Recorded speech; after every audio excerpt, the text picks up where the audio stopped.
Hello, I'm Sonya, Dr. Sonya Onwu. I'm the Laws Director at LSE in the Department of Law, and I just wanted to welcome you all here today. I'm really excited to have Rokhaya here with us, and she's going to speak to us on how French minorities are reshaping the image of La Parisienne. Please excuse my pronunciation, it's not good. French is not my forte. So just to give you a bit of background, Rokhaya is a French journalist, a writer, and an award-winning filmmaker who's been widely recognized for her work on, which dismantles the barriers between racism and sexism, and through the promotion of equality and pluralism.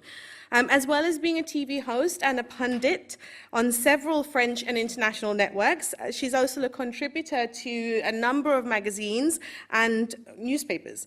She's directed a number of documentaries as well, including the award-winning Steps to Liberty, and she's co-founded the Indivisible, which uses the Wire-Bon Awards, again, my pronunciation, to highlight the best racist statements that have been made by French public figures each year. She's the author of several books, including a graphic novel, and has curated an exhibition in Paris inspired by the book Afro, which she co-authored with the photographer Brigitte Sombi. Rokhaya has also been the recipient of several awards, including the Women in Digital Feminine Communications Award from Labcom Women. And in 2017, she was the only French person invited to attend the inauguration of the Obama Foundation. Excuse me. We're delighted to have her here today to speak to us about deconstructing and displacing notions of beauty as whiteness within the French context. Before we begin, just some housekeeping issues. For those of you that don't know, the fire meeting point, hopefully there is no fire, is outside the Student Union, so the Sourceweek Hock Centre, which is on Sheffield Street. For those of you who use Twitter, the hashtag is LSE Law La Parisienne, which is on the slide as well.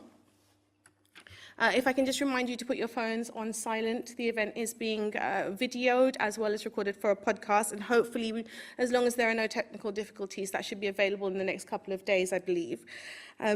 So what we'll do, Rokhaya will now come and speak for about 30 to 40 minutes, and then after that we'll have questions to the audience. Okay?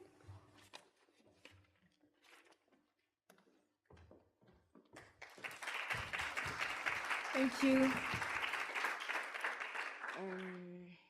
Just about the PowerPoint, so I don't know how to move the slides. What should I just... Good evening. Technical difficulties. Yeah, is it here? Okay, perfect. Thank you. Thank you so much for being here. Thank you, LSE, and thank you to the Department of Law and to Dr. Sonya Onwu for inviting me. First of all, I'm very honored to be here. It's my third time, I think, taking part to an event hosted by LSE. So as Sonya told you, my name is Rokhaya Diallo. I'm a journalist and a filmmaker. At the same time involved in women and minority issues. I founded an organization that is called Les Indivisibles in 2007, based on the idea that being French is not a matter of skin color, name, or religion. The reason of the creation of the organization was that France seemed to conceive itself as a mainly white and Christian country, which is really far from reality. So when you think about France, race is the last thing you think about. Many of the good things that we connect to France are true. The food is delicious, the sense of style is here, the monuments are magnificent, but there is a gap between the ideal of the country of enlightenment and the reality. France is the country of Europe that has the largest population of Muslims, of Black people, and of Jews. Another important thing is that France has a number of overseas departments and territories throughout the world, which are former colonies. They are all islands except for French Guyana, on the northeast coast of South America. It has a border with Brazil. And most of them have legally the same status as any other French department. So the concept of race in the Constitution is very interesting because the word race is subject to debate in France. We know that race has no biological existence, but it exists as a social construct producing social effect. So the first article of the French Constitution used to say, France shall be indivisible, secular, democratic, and social republic. It shall ensure the equality of all citizens before the law without distinction of origin, race, or religion, and it shall respect all beliefs.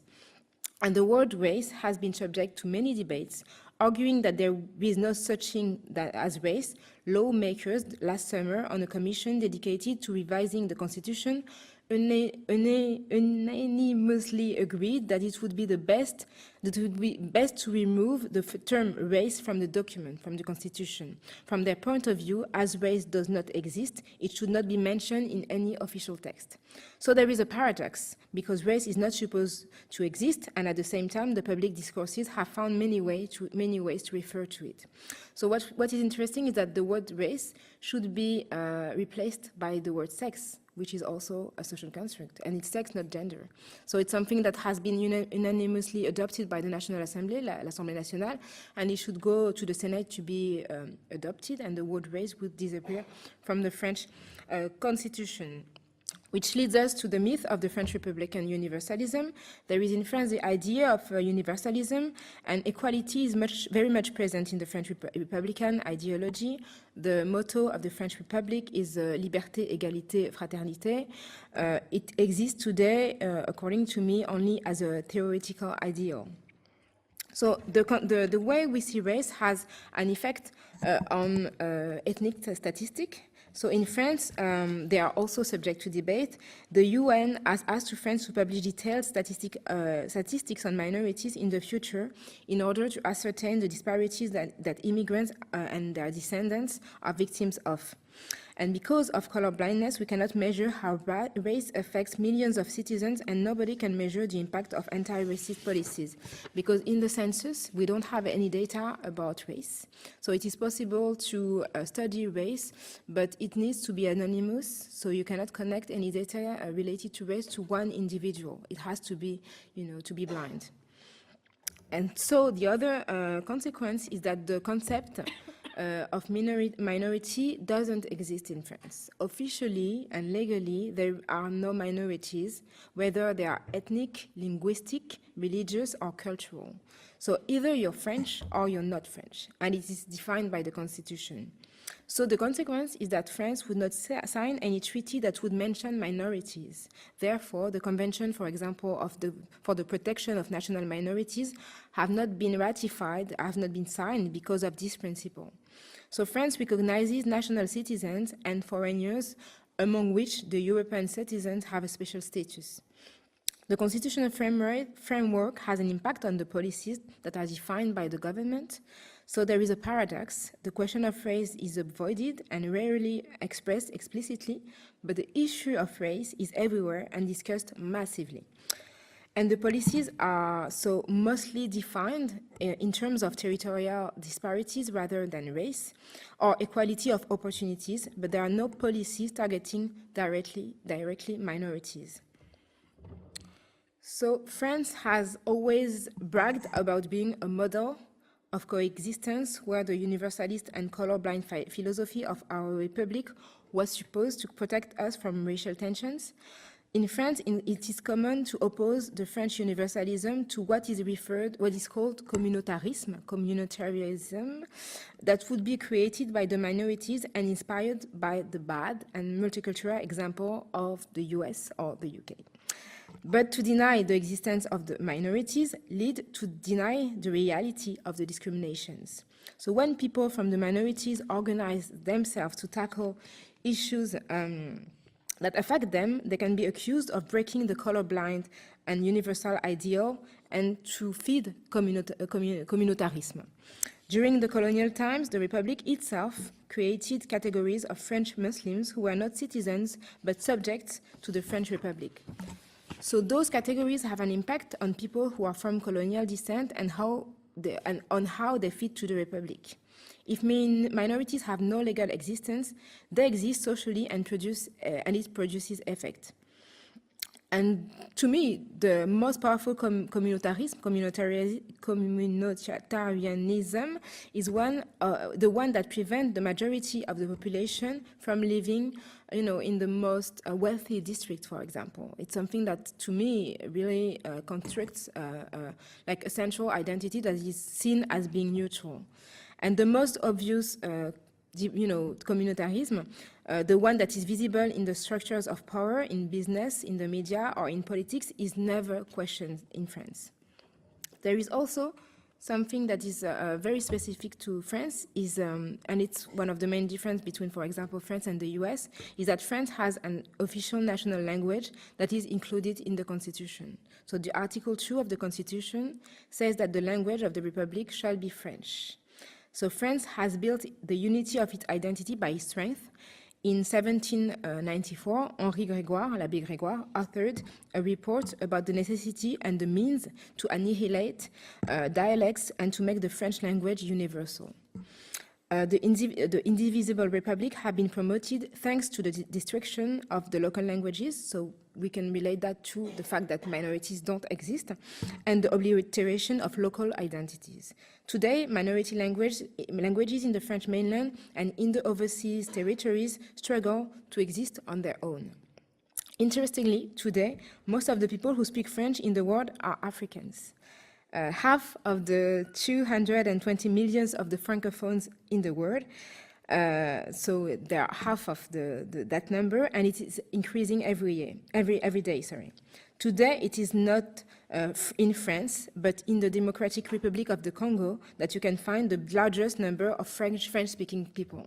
So that really question the way French relates its identity to the language. So today, in France, the racist discourse focuses more on culture, using the concept of assimilation and integration to a so-called French monolithic identity. White French are commonly referred to as French stock, so, like français de souche, suggesting that there is an idea of a purity of the French national origin. The link between skin color and national status has a direct implication for the perception of minorities in public space and issues that concern them. In France, we have a common motto, Nos ancêtres les Gaulois. It refers to the Gallic, the former inhabitants of the Gaul, which was the former name of France, that would become, so Gaul would become France. So even if a large part of its population is referred to as not belonging to the French stock, at the same time, it doesn't recognize hyphenated identities. So there are no Arab French, officially Afro-French or Asian French. Either you're French or you're not French. Minorities are expected to be French above all and to be assimilated. And multiple affiliations, when they are claimed, are seen as threatening the national consensus and the national identity. So this idea of Français de souche was created by the National Front, the extreme right party. So the Front National has always played on the idea that there were two categories of citizens, the French by blood, who are called Français de souche, and an expression that was brought to the public arena by Jean-Marie Le Pen.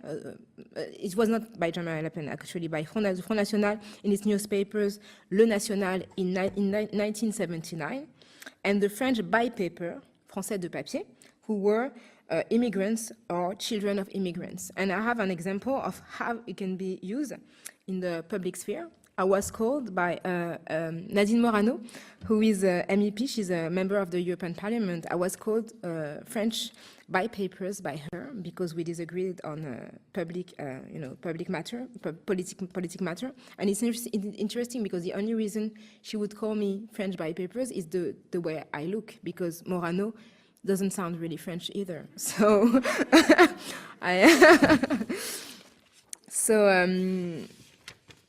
there is other, so I said that already about the ethnic statistic. There is another symbol of France that is very interesting. It's Mariama. So it's a woman who is the symbol of France. She is supposed to impersonate the French Republic. She appears first in a painting by Delacroix. It was La Liberté guidant le peuple, and she was a woman fighting for freedom and for the Republic. So she has been throughout history impersonated by women who would inspire the sculptures and, from their faces build a sculpture that would be in all the public institutions. Since the middle of the 50s, before the 50s, it was just an average anonymous French woman. And since the middle of the 50s, Marianne is inspired by very famous women. Like you can see on the picture, Catherine Deneuve, Laetitia Casta, Brigitte Bardot, or Mireille Mathieu. And as you can see, there have never been any non-white Marianne. And even in 2014, Marianne was inspired after Inna Shevchenko, who is the leader of the Femen, who is not French, she's Ukrainian. And it's interesting to see that it was easier to be inspired by someone who is not French and who doesn't even speak French than to be inspired by someone who is French and who could be Asian, from African descent or Arab. So we are still waiting to have another kind of Marianne, and I decided to show you one of the artwork of Alexis Peskin. It's a black woman with this kind of hat with la cocarde. So it's called le bonnet phrygien. I don't know how you call it in English. And it was the hat of the revolutionaries. And he put it on the face of a black woman, and he named it Mariama, which is the African version of Marianne, and it's very interesting. The work he works on Black French identity, and it's really powerful. So Marianne is supposed to be the French woman, like the one who is the most exemplary. And if you Google French woman, this is what you see. So you can see there is no one who looks like me. Most of the people that you see is like la Française. So it's like you can see, for example, Audrey Tautou or Marion Cotillard, and many women that are all white. And it tells a lot about the idea of of womanhood that is carried behind the word French woman. And the idea of French women is really hiding the fact that French women actually are very diverse. And I want to bring to your attention a film that was released, I think it was 6 years ago, by it was directed by Audrey Dana. Its French title is Sous les jupes des filles, so under the skirts of girls, under the girls' skirts. Interestingly, the translation that they decided to have internationally was French women. And as you can see, all of them are white. And there are many, it's not like there are two women, there are many. And the director didn't even think about, displaying a very diverse idea of the, of the Frenchness.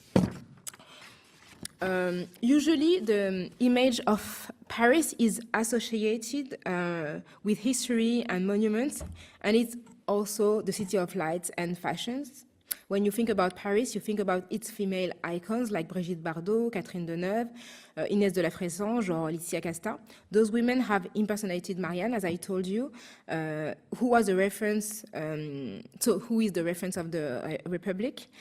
And it's difficult to connect Paris and people of color. The supreme model of sophisticated womanhood has been embodied by the legendary blonde or brunette French icon. And I wanted to show you those books. One of them is How to Be a Parisian. That was a major success in the US. It was written by 4 French women, including Caroline de Maigret, who is a former top model, about how you can be a Parisian. And you have the pictures of them. So it's not saying that they are not Parisian. They are obviously Parisian. But it is the image of the Parisians that people like to refer to. And another book was also published by Inès de la Fressange, who is also a former model, which name is Parisian Chic.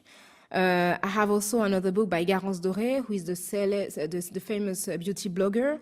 and dressed like a Parisian, with also the same type of woman on the cover, like a thin brunette, a white woman. And it's interesting because the image of La Parisienne is very successful. Many people want to understand how it is to be a Parisian, because we never age, we never gain weight, I don't know, it's the legend that is propagated around the world.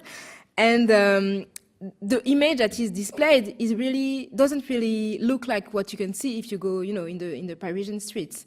It's like there are not only French white bourgeois women.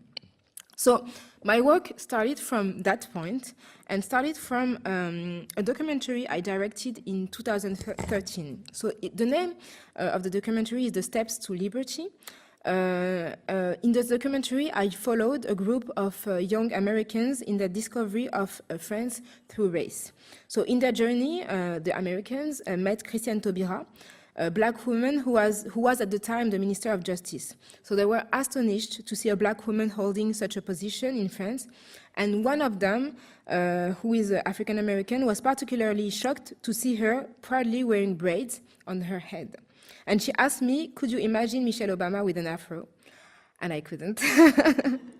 And it was interesting to see that, people who were coming to France and interested by France couldn't even have in their mind the fact that we had in the government, black people, black women, and holding one of the highest position was Christiane Taubira. So that question about hair really interested me because, the statement coming from an African American reminded me how in the US, hair has been in the center of race issues.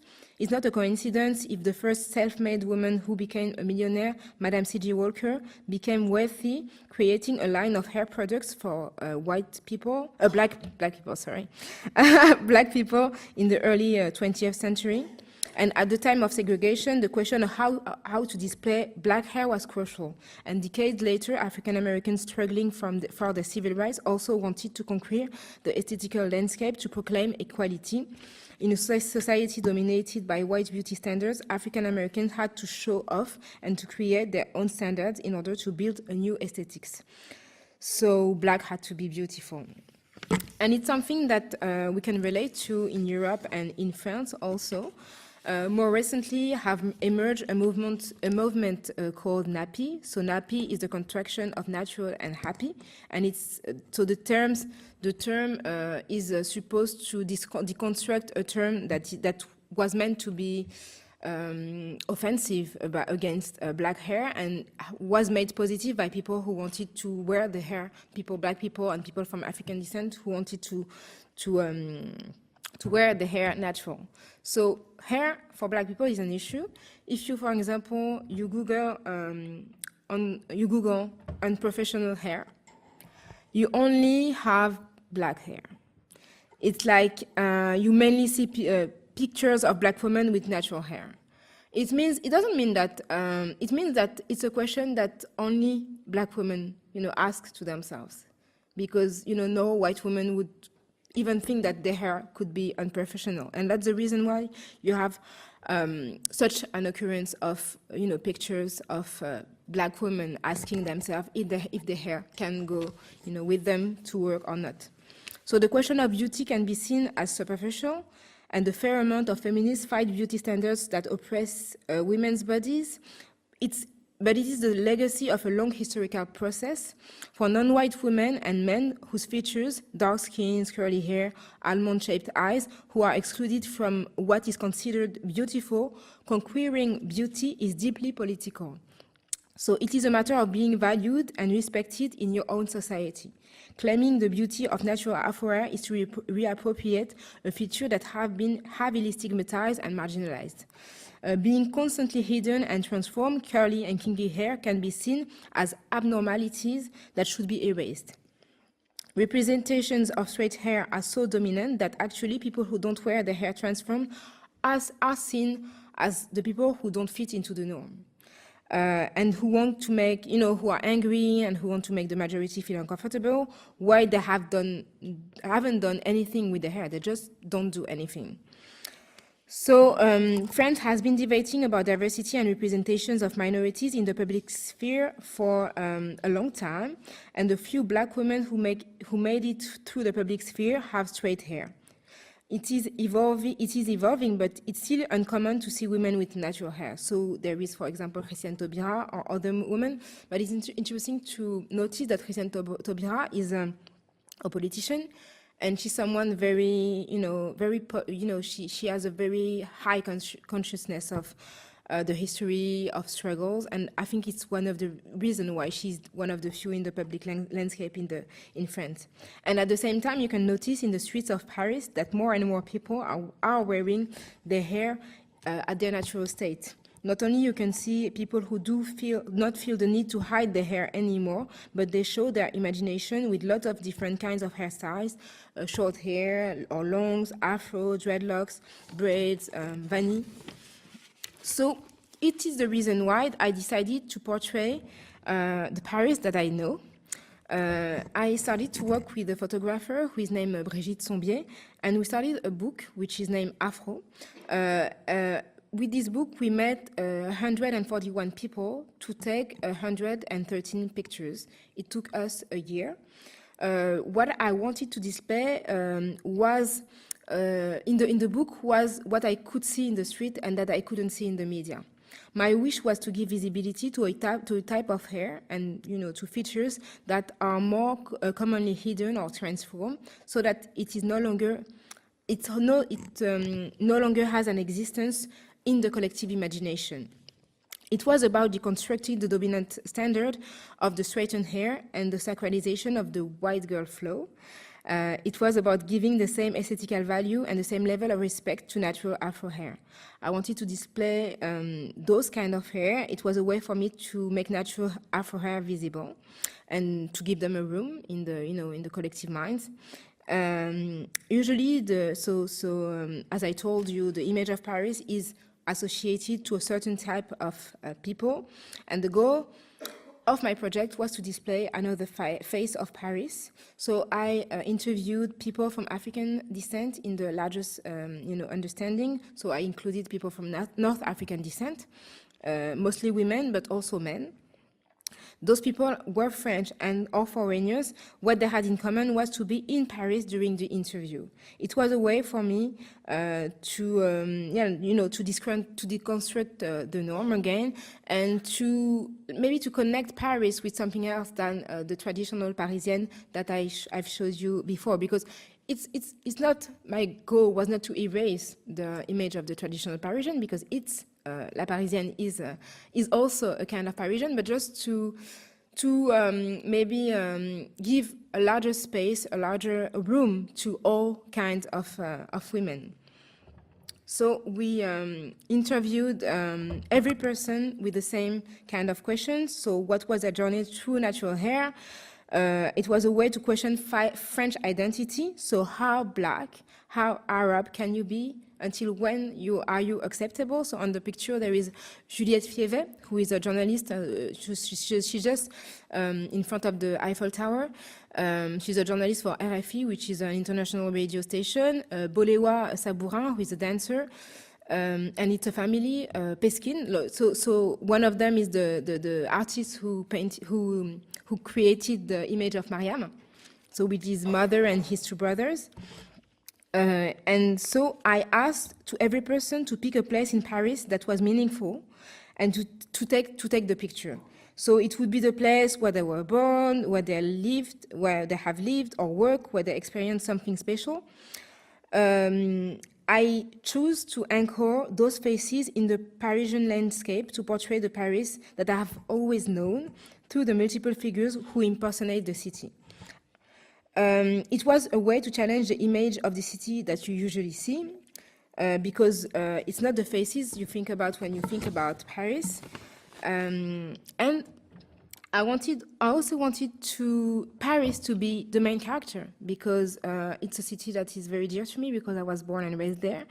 And it's always seen as a magnificent city, but always associated with whiteness, which is not the case of a city like New York or even London, which is surprising since France is also very multicultural as those cities. So there is Imani Griffon, so one of the picture that is displayed. She's a young, she was 16 at that time.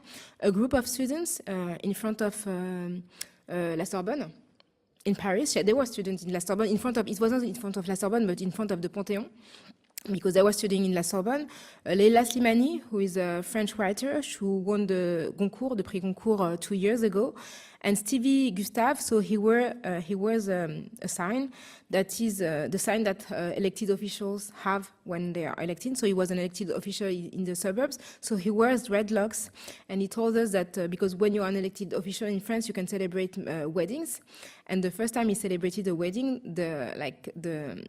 the couple was like just scared to see a man with the dreadlocks celebrating their wedding. They really were concerned about what was going to happen, and everything went very well. But that says a lot about all the prejudices that you can have according to how people look. And there were also famous people like the actress Aïssa Maïga, the singer Ina Moja, the rapper Youssoufa, or the singer Princess Erika, Kazer, who is also a rapper, Leila Slimani that I showed you, Alice Diop, who is a film director, Amel Chabi, comedian, actress, Mouloud Achour, Claudia Tagbo, Imani, who is also a singer, Christiane Taubira, that I told you about already, but also many people who were not famous. Most of them were from the middle class and artists. They had positions that allowed them to choose how they could wear the hair. It's important to mention that because you don't always have the choice of how you can display yourself, because in some positions there is no way you can just decide to look in a way that would be seen as unprofessional. So it's interesting to see that, we interviewed also another minister, Georges Paulin-Join, who used to be the Minister of Overseas Territories. And we asked her about how people were dealing with her hair. And she said, I don't know, maybe people are not happy, but there's nothing that they can say because I am the minister. And and it's something that you have, it's a privilege to be able to make such a choice. And so I told you that there were women and men from African descent in the broad sense of term, including Caribbean, from the Indian Ocean also, so like territories from like La Réunion, which is also a French territory close to Mauritius, North African from Arabic and Berber origins, and they told their stories through their journey through natural hair. So it tells also a lot about the representation of people of color in the media, the public representation. And in fiction, one of the last reports of the Conseil supérieur de l'audiovisuel, which is the highest instance in charge of regulating the TV rules, it was saying that only 14% of non-white people appear on TV and radio, and mostly in lower socio-professional categories. And that figure includes people from American productions. That means that it's not really accurate about how many people you have in French productions on TV. And when it comes to illegal or marginal activities, the rate is 37%, which is a lot. And only 9% of them are heroes. 29% of the negative attitudes are impersonated by people seen as non-white. The sociologist Marie-France Malonga describes 3 types of characters impersonated by Black people and minorities. So the first one is the victim. So it's a poor person, someone from the banlieue, an undocumented person, or an enslaved person. It's someone who is irresponsible or unhappy, often saved by a white character. His or her irresponsibility echoes the colonial figure of the big child. The second character is the criminal. So it's someone who is often connected with the banlieue. The person can be a bad citizen or troublemaker. The last one is the savage. So someone who is perceived as backward, uneducated, who doesn't know the codes of so-called civilization. And for Black people, for example, it's often wizards or marabout. I don't know if you know what it's like the African wizards. But there have been some changes lately in films produced or directed by black people, such as Il a déjà tes yeux, he even has your eyes, directed by Lucien Jean-Baptiste, or L'Ascension, The Climb, produced by Laurence Lascari. And lately there have been a book released, it was in May, I think, Noir n'est pas mon métier, Black is not my profession. Aïssa Maïga, the actress Aïssa Maïga, led 16 Afro-French actresses down the red carpet in Cannes, in the Festival of Cannes, in protest of the lack of the representation of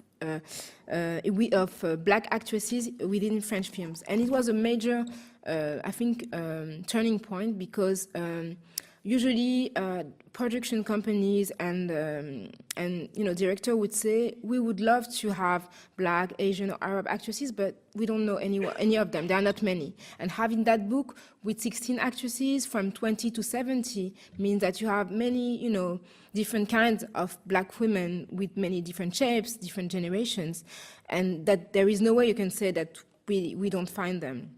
So some other changes have been made through social media. One of the earliest beauty blogger in France is Fatou Ndiaye, whose blog is named Black Beauty Bag. She started her blog in 2007, and she's very influential on Instagram. She is the living proof that Parisian beauty embodies more than the traditional, people I told you about, Catherine Deneuve and so on. And she said, when she was interviewed in Vogue, she said, I was raised with the idea that French beauty is not only white or skinny or blonde. So it was thanks to her family that she realized that she could also be the impersonation of the French beauty. And to her, being a Parisian it's about an elegant woman who cultivates a positive image of herself, a woman who is beautiful because of her mind. So it means that she has been challenging that image, working as a beauty blogger and being very influential, being in the Festival de Cannes, working with very many different brands, and just anchoring herself in the, and making the image of La Parisienne more inclusive. I have also another example of influencer who comes from reality TV. Her name is Nabilla Bennattia. She's the most influential Instagrammer in France. She's followed by 3.5 million people. So she started from reality TV. She was very young. I think she was 18. And from that visibility, she started a business. I think that she's based now in London.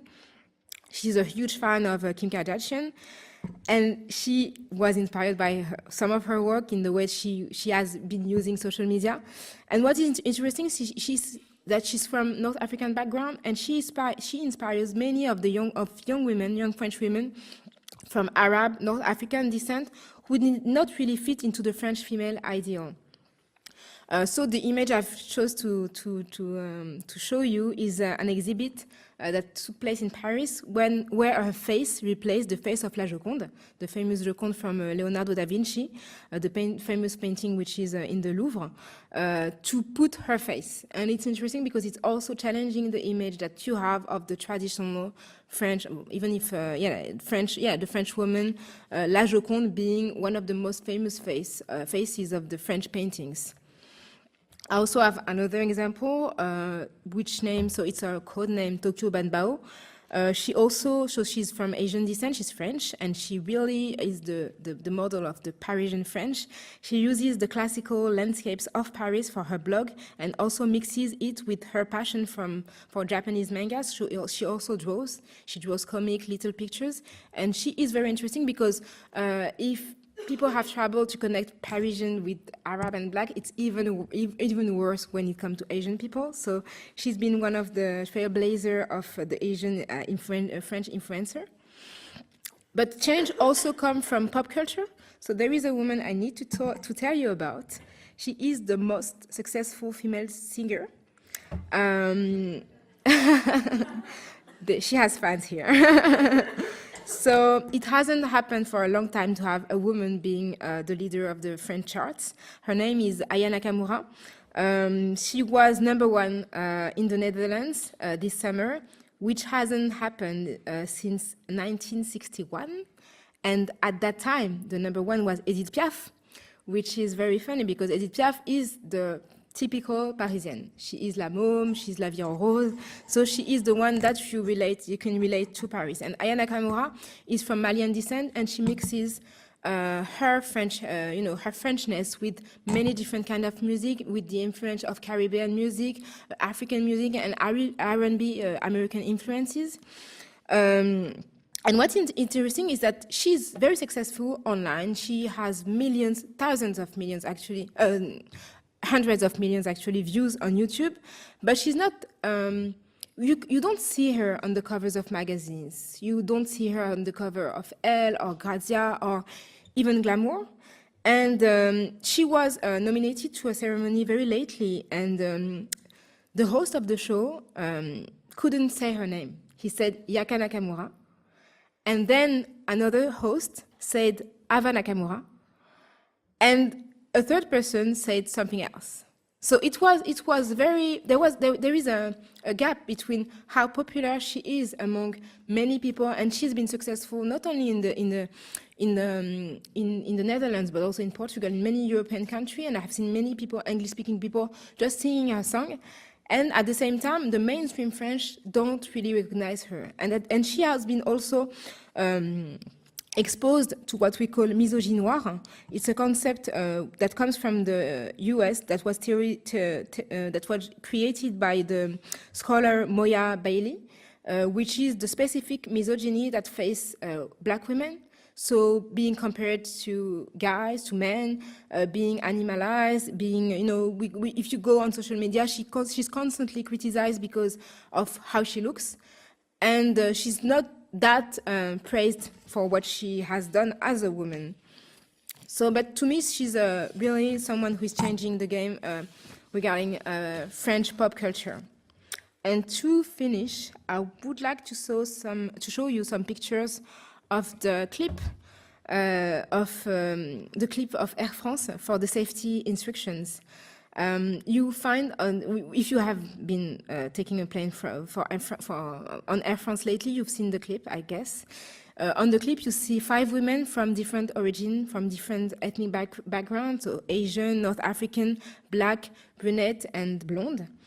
And it's if a company like Air France, which symbolizes France, and its identity has chosen to display those figures, it means that France cannot ignore its diversity anymore. So now is the time to celebrate those multiple identities which may make our country operate an aesthetical revolution. It's something to me that is very meaningful, and it means that we have to take into account that our country is very diverse, and that La Parisienne have to be Catherine Deneuve, Brigitte Bardot, and Inès de la Fressange, but not only. We need to include Aïssa Maïga, Imani, and also Ayana Camusha. Thank you very much.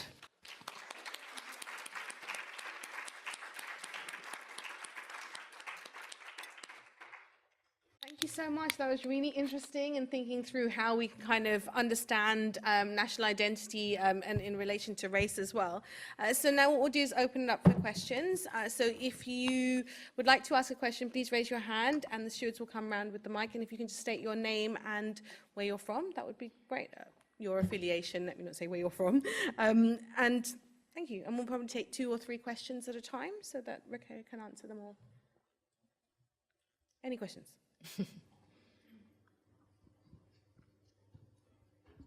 Hello, my name's Aisha, I'm from London. I just wanted to ask a question. Well, first of all, thank you for your presentation. It was really insightful and really needed. I just wanted to ask a question regarding the La République indivisible and US multiculturalism. Why do you think that the French, as a republic, tend to compare or contrast themselves with the US multiculturalism when, first of all, you have the UK up the road? And for me, I feel like our multiculturalism is a bit more successful than the US's version. So that's my question.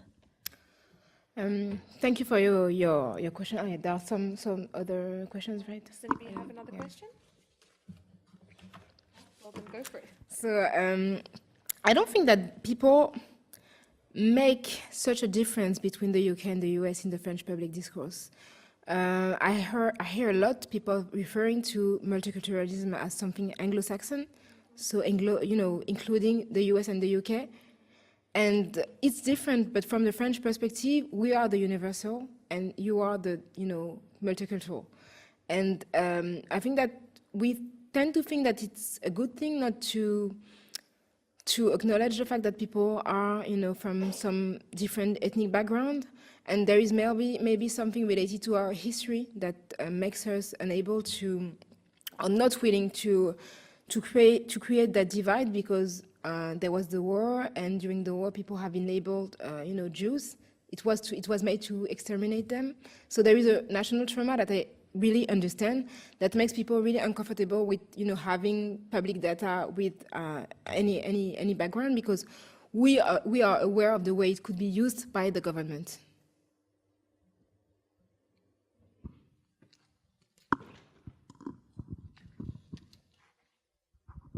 Hello, thank you very much for your presentation. So I'm French, but I'm from of North African background, so obviously it speaks a lot to me. So I wanted to thank you for your presentation, and also I mean, what you go through in France, I think, is also very difficult sometimes. So I want to say full support for what you have to go through sometimes in France. My question is, I've recently read a book from, I don't know if you know him, he's a French-Tunisian author called Sadri Riari, and he's part of les Partis des Indigènes de la République, which is kind of this movement for the indigenous, indigene of the Republic, so those who have kind of colonial background in France. And what I kind of get, the message I get from that, and as someone who's from both Brittany, so kind of that identity that's been kind of squished by the French nation state, and as someone of North African background, is that it seems like my identity is kind of antagonistic in France, so that you can never reconcile the white male and the indigenous from Africa, that the Republic cannot accommodate this, right? So I was wondering if you were maybe a bit more optimistic about that. Do you think that fundamentally the Republic can never accommodate for its indigenous, I guess, for the people like us who have different background and who identify differently to the French narrative and all that? Thank you for your support. And thank you for your question. I think that there is a myth of the Republic, because if you look into the past, the Republic has been able to create division between the citizens. The category French Muslims was in the law, and it was the Republic. So it means that at some point the Republic is really able to see the differences between citizens when it's an advantage for it. And I would say that I'm optimistic, because if I wasn't, I wouldn't do that. I would do something else, something very different. So, and I have the feeling that even if we're really going through hard times, the debate is shifting. And that's the reason why, I don't know if you've seen, last week there is a group of 80 intellectuals who signed an op-ed in Le Point, who in the group there was Alain Finkielkraut and all those kind of people. So to protest against the people who were obsessed by race, like basically people like me. I was the only person named in the op-ed. I was honored. And it's very interesting, because if the work that we are doing wasn't important, they wouldn't care. The fact that you have 80 people gathering together to sign an op-ed to say that they were worrying about what was going on in France means that there is something going on, not only in the public sphere, in the media, but also in the universities. They were complaining in the op-ed a lot about the fact that you have many scholars who are working on race and gender. So that means that something is moving, something is coming, and that they can no longer act as if those ideas didn't exist. Hi, I'm Lorraine, I'm from France. First of all, thank you for that talk, because that was amazing. And if you're being singled out by people like Finkielkraut, it means you're doing something really good. So please continue. So my question, because basically I've been listening to your podcast, which is also amazing. If for the French speaker, it's Kif Taras. I'm doing some promotion for you, but it is a really good one, and I've been binging it very quickly this week. But I kind of follow you, and I see all the abuse you're getting, and sometimes I'm really wondering, like, how do you get through it? Because, for instance, you just posted an article celebrating the fact that Black ballerinas get to have brand points, which is nothing controversial, and you just got that torrent of abuse, like, out of nowhere, people being like, stop being such a drama queen, blah, blah, blah, and it's just, I mean, if you can't even get to celebrate normal, nice achievements, like, I don't know how you do it, because I see how Twitter gets mean, so I was just kind of wondering. Thank you for listening to the podcast. I'm glad I'm hosting it with the blogger and writer Grassley, so she will be happy to know that people listen to her here also. I think that I'm, being one of the few people of color in the media, not because there are many people of color in the media, but few of them have platforms to comment the news and to analyze it. And that's the reason why I'm targeted, because we are not many to be able to give opinions. And that's the reason why I get so much attention, because we're not many. Like, ever since I say something, it has an impact, because there is something that has to do with white fragility, I think, that because you have people who have for a long time lived in the comfort of not being confronted to what we were experiencing. Those conversations were only occurred in closed spaces, and now I'm able to just draw attention to those concerns, and that doesn't make people comfortable. That's the reason why I get so much aggressivity. But it means that they have to pay attention. Like, they cannot ignore us anymore, and they have to deal with the fact that I'm here and I work. I work on TV, so they have to take into account that I exist, and if I exist, we are millions. I'm one of the few to be fortunate enough to be able to how can they say that, to speak out but I know that I'm not the only one to work on those issues and to think what I think.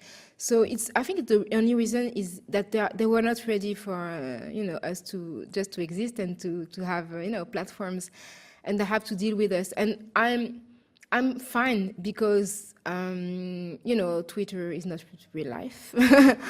I have real life with actual people, and I'm lucky because I travel a lot, and that helps to put distance between France and me, and to understand the debates with another perspective. So it helps to see that some debates that we have in France don't have any sense when you're out of France. Like the obsession that we have for the hijab, for example, it's something that is really French. Once you're out of France, you realize that no one is more obsessed by the hijab than like maybe Muslim countries, but but there is no equivalent to that. So that's interesting to see that a country that claims secularism is has the same attention to Muslim women's hair as a country like Iran or I don't know, Saudi Arabia.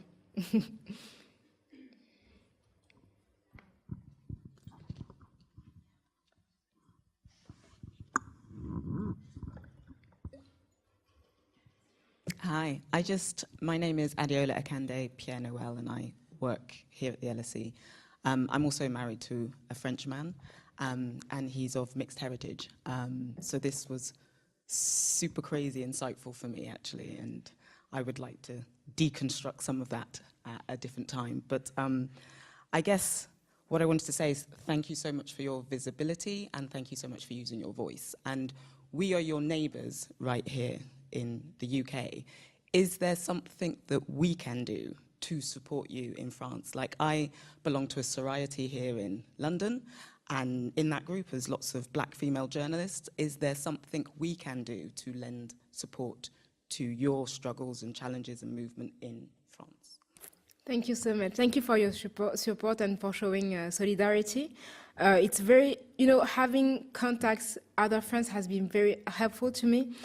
For example, I don't know if you've heard about the fact that I was appointed to a council last year. I was appointed to be part of the National Digital Council, which is a body that is independent, and it was like an unpaid and voluntary position. And the appointment comes, is made by decree by the Prime Minister. So I volunteered to be there because I was asked to. And it's about, thinking about digital policies and how it can improve the lives of French people. And once my appointment was made public, social media went crazy, and many people called like the Prime Minister's office and the President's office to ask them to remove me. And in 48 hours, the minister in charge of digital issued a statement to say that he asked to the head of the council to give him a new list. And everybody understood that the new list shouldn't include me. And she was, she went to the president's office, and they made clear that they wouldn't accept any list that would have my name.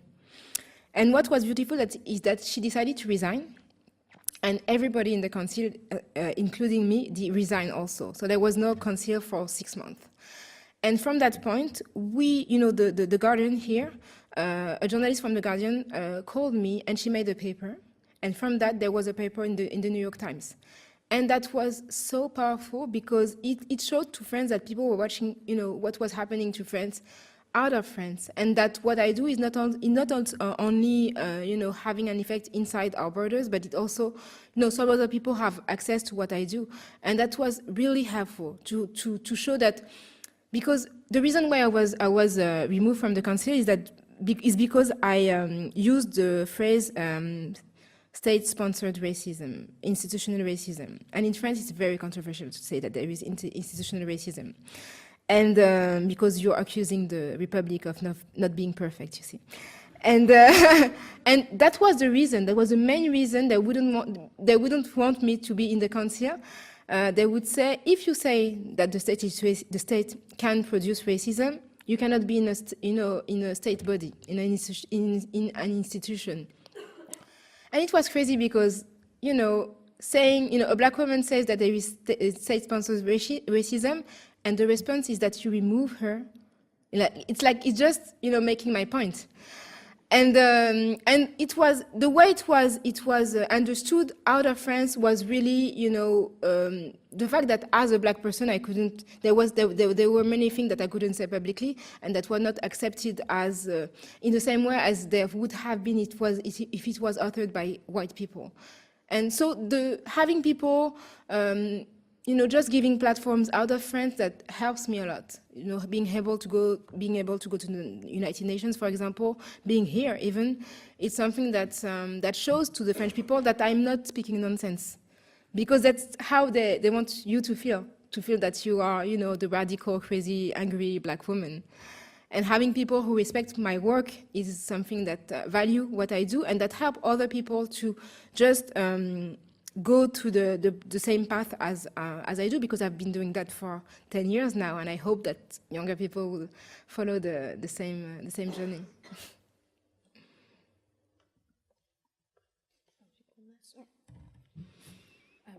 This person in the pink top.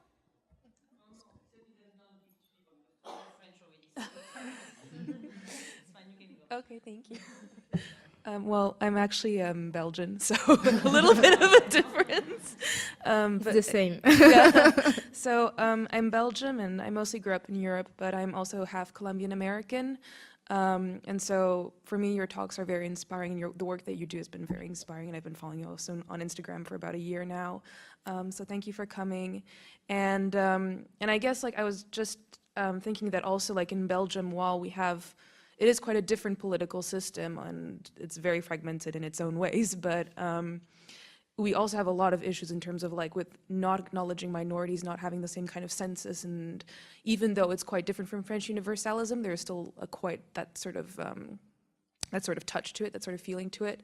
And so I was wondering, do you think it would be possible that to be able to develop grassroots models of minorities across Europe that can perhaps reunite together, even though we clearly all have our own difficulties and own levels of facing structural and institutional racism? that makes sense. Thank you for your question. There are already many European networks. I used to be part of the board of INAR, which is a European Network Against Racism, which is based in Brussels. I'm also a board member of the CIG, which is the Center for Intersectional Justice in Berlin. And in the board, there is also Kimberly Crenshaw, who started the concept of intersectionality. And I remember earlier in the year, I took part to a symposium in Brussels, hosted by Malika Hamidi about intersectionality. So there were women from France and from Belgium thinking about being a minority and being a woman. That was very interesting. And we are working on a book together, which will be published next year, I guess. And it's like a very cross-border book from, I think that there are also there may be people from the US, but from France and from Belgium for sure. And I know that there are some networks that are working at a European level, but you should really look at what NR is doing, because they are pushing the European Parliament to take into account Black people, the number of Black people. And I took part to a meeting at the Parliament, the European Parliament, I think it was in March, and there were many people from different European countries, and it was hosted by a different MEP from different countries. So there was Cécile Kyenge, who is Italian, and two other MEPs from, I think, northern countries, which means that it's also a space and an institution that we could use to push, because the laws that are voted at a European level have to be translated into local laws, which means that having influence on what happens in Europe regarding discriminations has an aspect. In France, we have an entity that is called the Defender of Rights. It was formerly called la HALDE, la Haute Autorité de Lutte contre les Discriminations, and it was created thanks to European legislation. All the countries in Europe have to have bodies that fight discrimination. So that means that those spaces have to be taken, and to be just to connect with people, and people have to use them to push measures for equality. That's good. Hi. So my name is Rim. I'm also French and North African, Algerian and Tunisian. It's important to. First, thank you. Thank you for what you're doing in France right now. She's not saying it, she's being modest, but she's getting a huge backlash in France every time she's tried to speak up about issues. And while we are allowed to support her, she has to deal with a lot from both politicians, journalists, and fake scholars like Finkielkraut and all those people. So really keep up the good fight. And I don't know, but you're super resilient. So thanks for everything you're doing. My question would be, I left France a long time ago, but I'm still very much annoyed and affected by how things are going in my country, I guess, because I feel like something is moving forward in some spaces, like you mentioned Twitter, but not only, like actual organization that are, for example, we can mention the March for the Dignity that happened on the 31st of October in 2016. That was a march led by a non-white woman, first against police violence. And that was the first time since, I guess, the protest in 2005 after the death of Ziad Ebouna, that a lot of non-white people came to the street in Paris and protested. It was incredible, a very interesting event that led to many other organizations keep fighting on those issues. So there is something happening, but we're so far from the UK and the US in terms of debate that we can actually have on public TV, on mainstream media, and that's why whatever we're trying to do is still kind of impossible to understand for most of the French people, because they never had to think about race as something that actually existed. And even speaking about whiteness, it's too much. So now we're having some of the scholars' work that is translated in French, which is good, like the basic, like bell hooks and everything, so we at least have some books, but I think we are arriving to an end to what we can have from the Anglo-Saxon, the UK and the US, and we need to think by ourselves on stuff that are very French about this republic, about laïcité, about, I remember having so much trouble explaining communautarism and laïcité to non-French people or non-Belgium, never siding or cousin. So there is a need for that, to think about race and post-colonialism in the French context, because once we read all of the English lecture or books on it, we still don't find solution for our own context. So yeah, my question is that, what can we do by ourselves? Even though I'm really glad I live in London, it's a great city, and I'm grateful for all of the work did by the Anglo-Saxon. I think there is things that are just too crazy in France to be dealt by other people. Well, okay. But thank you for everything. And I wish you could listen to Ayana Camusha, and you should all do. It's great. She's very good. Thank you so much for your support and for mentioning what I'm going through in France. It says a lot about how difficult it is to tackle issues of race there.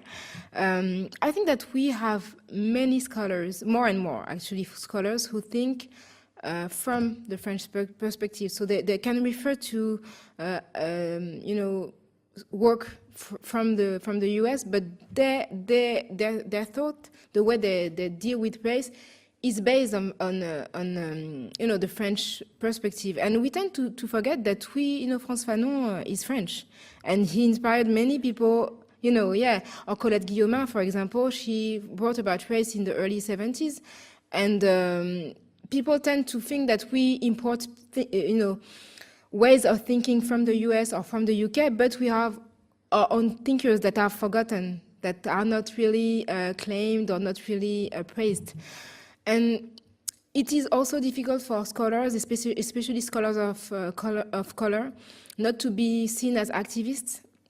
I'm thinking about Mabula Soumaoro, who is a scholar who is based she teaches in Tours, Université François Rabelais à Tours, and also in Sciences Po. And she studied in the US in Columbia University. She also taught in Columbia University. And last week there was an article in Le Monde about the 10 women who were rethinking Africa. And she was among those 10 women. So it was mostly French-speaking women from African descent or African, and she was among those 10 women, and she was referred to as la militante, like the activist.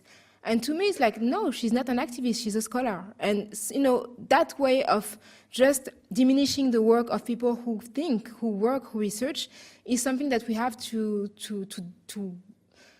tackle, because it's really. It's meant to put less value on what they do, and to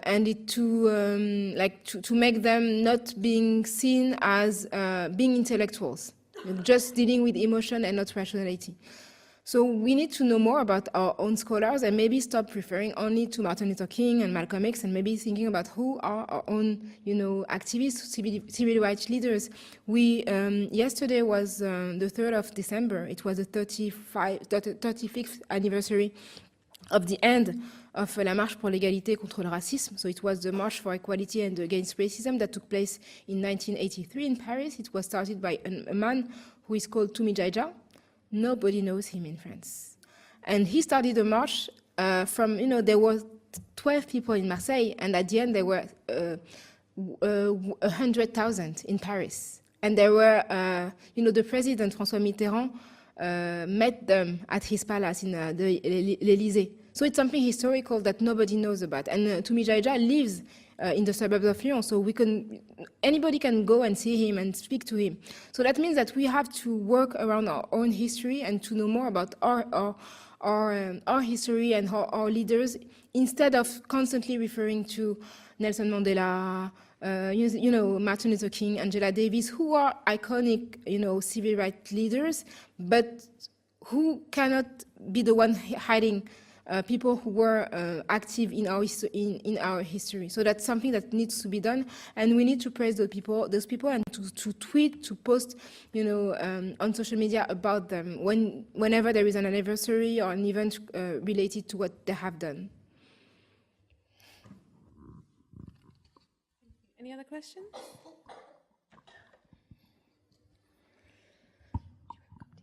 Hi, I'm another French, just moved to London a month ago. I have a question about social media. It's a tool that you're using and a lot of people are using to raise awareness around those issues, and that's very much needed because otherwise it wouldn't get any attention.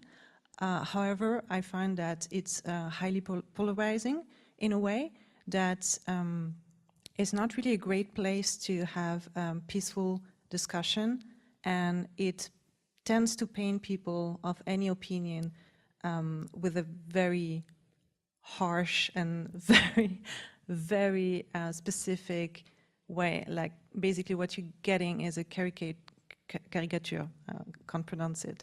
To which extent do you think it's a helpful tool, and how else would you bring that discussion to the eye of the public, but maybe using tools? What would be your ideal tool if there was one? Thank you for your question. It's true that on social media you get people who are not there to have, debates or to understand or to have peaceful conversations. You have people who are just there to troll you and to make sure that you will never get to your point. But at the same time, to me, it's a way to give visibility to certain ideas, to make people who may feel lonely defending certain ideas where they are, to see that there are other people who share their views elsewhere. For example, the collective that is named Moissy, which is an Afro-feminist collective. I think it started maybe 3 or 4 years ago, and all the women from that collective connected on social media. If it wasn't for social media, they would never have known that they existed, and they would never have connected. So to me, it's a tool that is powerful in that way. But it's not the only one. I wouldn't say that there is a tool that is better than the other ones, but all the tools have to coexist at the same time. So most of my work is on TV and radio, but I also direct documentaries. And to me, documentaries is the one that is maybe the most interesting, because you can spend time with people, and you have, like at the end of the day, you have a film that exists by itself, that can travel, and that nobody can just interrupt to say something else. It's something that is by its own, and to me it's very powerful. But books also having from Afro, for example. We made actually 4 exhibitions. So the first one was in Paris, in a place which is La Maison des Métallos. So it's a place which is related to the it's funded by the city of Paris, and it's great to just have a space which is like a public space, and being able to have a big, like one of the pictures that I showed you was on like 3 meters and 2 meters. It was very big at the entrance of the exhibition, and we had workshops around the exhibition with young people about writing workshop about hair, about how to about self-esteem.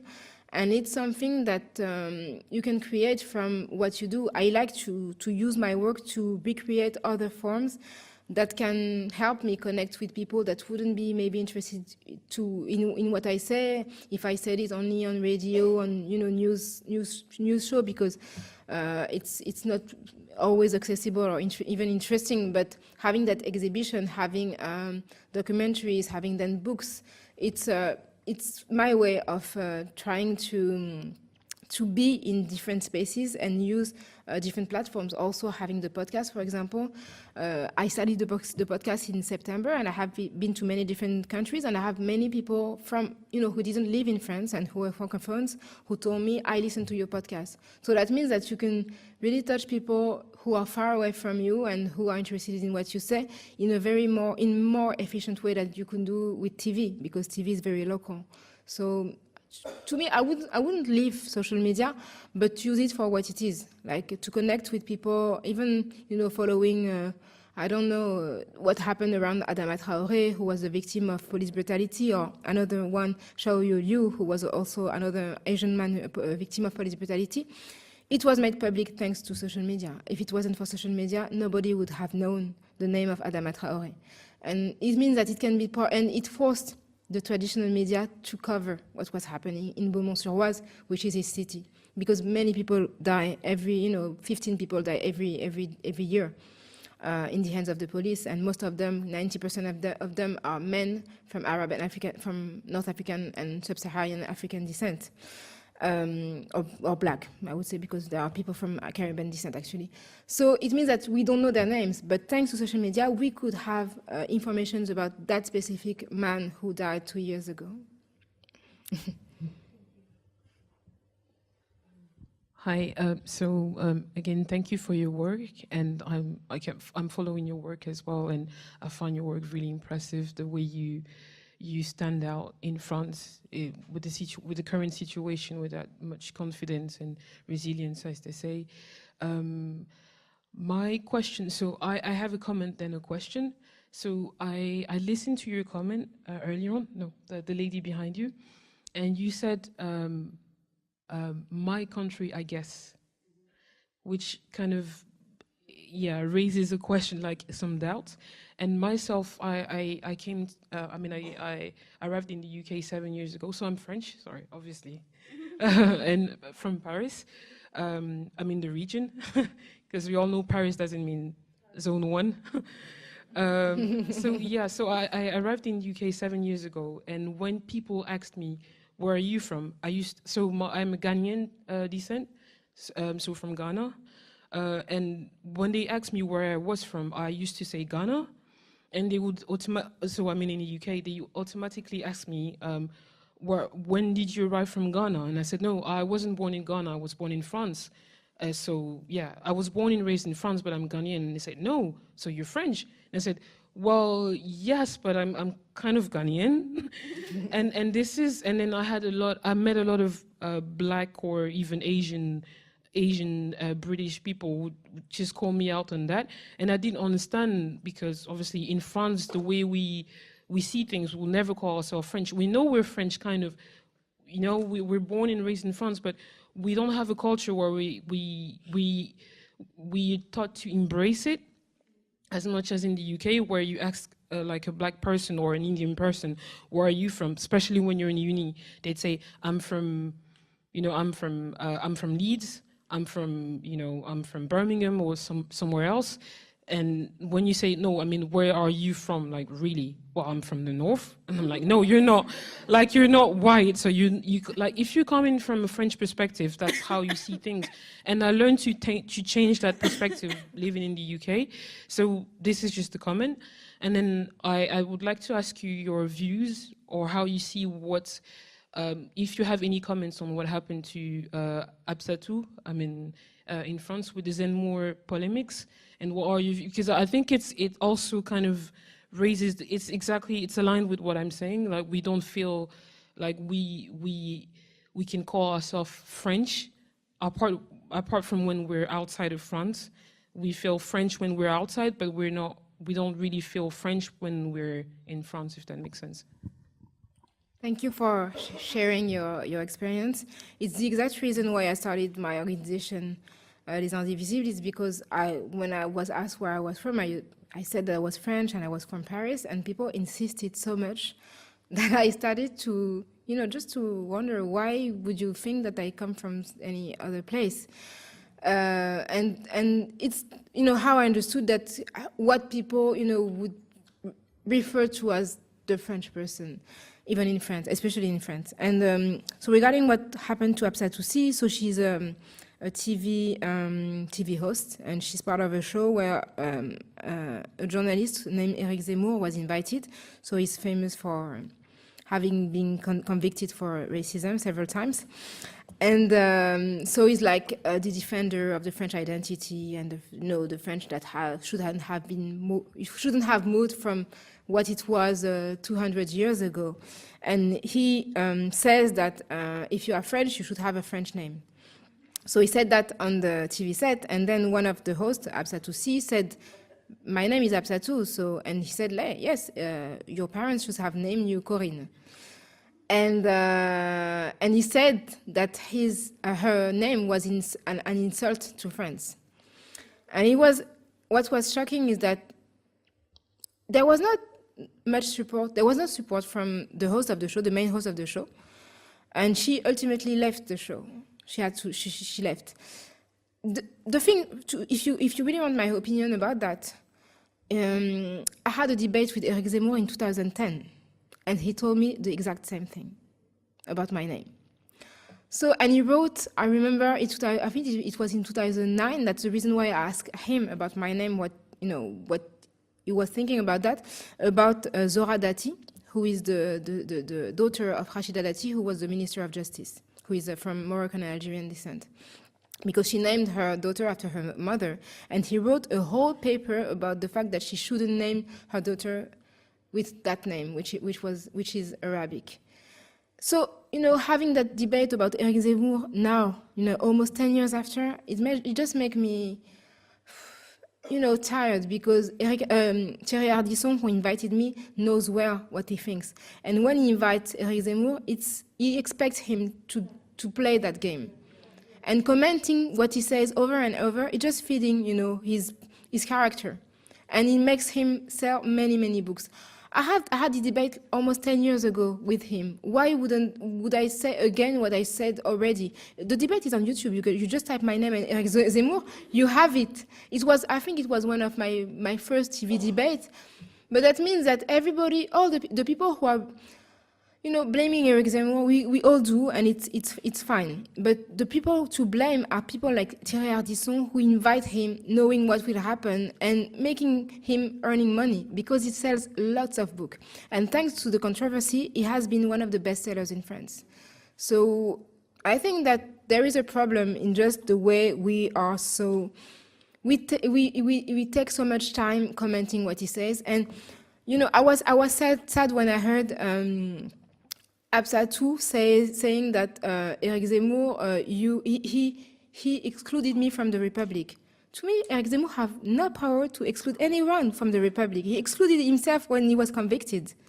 So I won't give him the power to decide what we will debate about. I won't come to him to explain that I am a valuable human being and that my name is okay.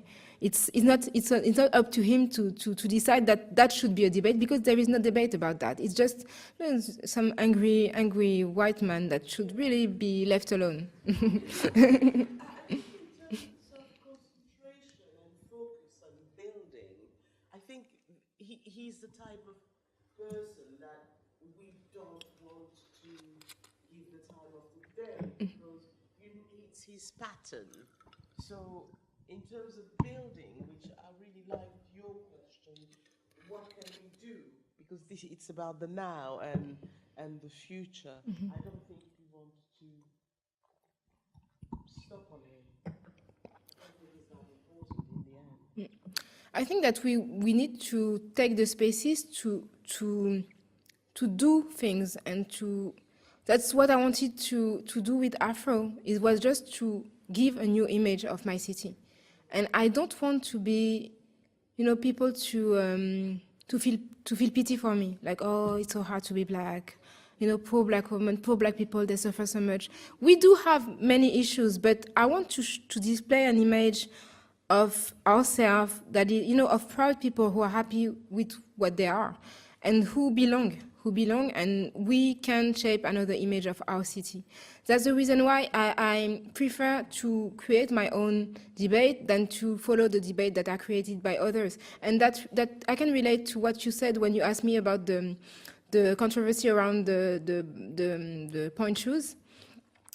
What's interesting is that whether it's point shoes, but because there was another controversy about band aids earlier in the year, nobody cared about band aid before I said something about it. And you had so many people commenting it, and it became a topic in the French public, public sphere. So that means that I was able to make people who don't care about black people and brown people speak about the band aid that didn't fit. Even if they speak about it to say negative things, they had to speak about it. And I think that this is what we should do, speaking about our issues. And if people are unhappy, they will comment what we decide that is worth speaking about. Sorry, if we have one last really quick question. Yes, thank you. I'm also from Paris. Oh, I think one of the things we like too much in France is debating, and we don't like Yes, acting it's too much. true. So one of the things I like about the UK is the fact that when people were confronted with structural racism, they've organized themselves and put together Saturday schools. So it really provided children with a bit of cultural and historical background as well as academic background. So one question, do you think that because things are moving in France, well, slower, but moving, that the same kind of initiatives could come up, or if it is already moving up? And then the second question is, can you give the name of like 3 strong female characters that would impersonate the struggle of like minorities, even though I don't like saying minorities because we are the majority on the global level, who represent basically the civil rights movements in France, because we hear a lot about other countries, other areas, but not so much about the people who do things from a French perspective. Thank you. I don't know how we would be able to organize in the same way, but I agree in the fact that we need to be more pragmatic and maybe to produce content, whether it's films, books, that would be, food for, for thought for younger people. There is a lack of that in France today, and we need to have more people being able to make films. And I mentioned Lucien Jean-Baptiste, but there are also people like Alice Diop or Lajli who are making films and who I think may be able to move a little the movie landscape. Regarding female women, I would maybe name La Mulâtresse Solitude, who is a woman from the French Caribbean, West Indies, who was a former slave who fight against, the French colonization and slavery in Guadeloupe. She has a statue there, and she's someone that is that we should know, I think. Who can I name? You mean someone in history or someone now? Or, I've told a lot about Christiane Taubira, but I think that she's someone that really counts as a historical figure already, even if she's still working a lot. She's the one who was the champion for the law who recognized slavery as a crime against humanity in 2001. And she also championed the law for same-sex marriage in 2013. So you have two historic laws that were voted under her name, which is quite, it's not really common. So it's someone to remember. And someone else, it's difficult. But maybe, I don't know, but I think that now I work with, I co-host a podcast with a writer and blogger which name is Grassley. And she's from a Chinese and Cambodian background. And it's interesting because she just published a novel a couple of weeks ago, Jeune fille modèle, and it's Grace Lee, L-Y. And it's one of the first novels about a French teen from Chinese background. So there is a need to tell more about the French people from Asian background, because they don't have many representations, and Grace was one of the first to speak about that on her blog first, and then with the writing. She has also a web series which name is Ça reste entre nous.